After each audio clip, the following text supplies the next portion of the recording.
The circus train. "Where's Ginty?" huffed Patriot. "He's supposed to fetch our coaches and trucks for us." "What's wrong?" asked Bear. "We're not arguing about the stations in London." "He's right," said Wyatt. "Stop and smell the roses and wear a smile for a change." "I already got over the argument with Scotsman's brother and Montague," said Patriot. "Anyway, you should join the circus since your name is Bear." Before Bear could reply, Ginty arrived. "So, you heard the news?"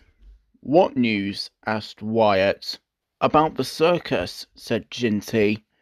"Ginty, what are you talking about?" asked Patriot. "The circus has arrived," exclaimed Ginty. "I've been shunting special cars. Sir Topham Hatt needs your help too." Patriot soon forgot to be grumpy and got to work instead. Thomas was told to deliver the circus to Maythwaite. He arrived at Vickerstown and was amazed.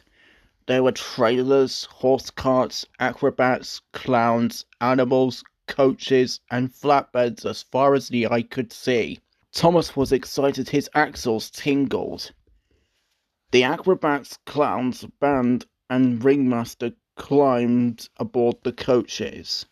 Thomas buffered up to the train as Ginty pulled up. "Do you need a banker, Thomas?" he asked. No thank you," replied Thomas kindly. "I can pull the train myself." "Very well, but don't forget to ask another engine for help if you need it," said Ginty. And Thomas pulled the train out of Vickerstown and on the way to Maythwaite.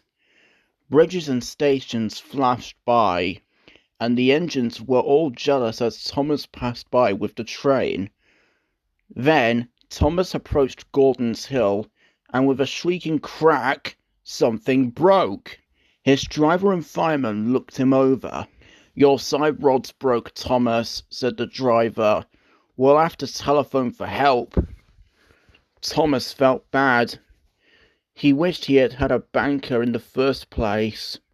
Then he heard Gordon's whistle. He was surprised to see Thomas with the circus train up the hill. "What happened?" he called. Thomas told him everything. "Ah, well, we live and learn," smiled Gordon.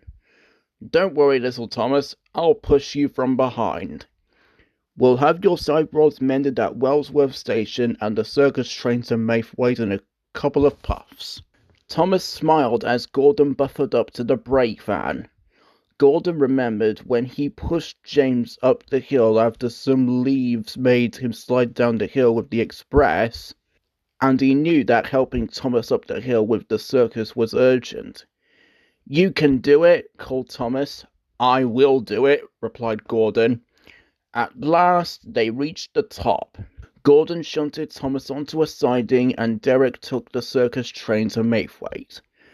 As soon as Thomas's side rods were mended, he arrived at Maythwaite, where the rest of the engines were watching the tent being put up. "Even though I had a mishap on my way here, I was able to get help from my friends." And he watched as the animals, clowns, acrobats, and ringmaster went inside the tent to perform.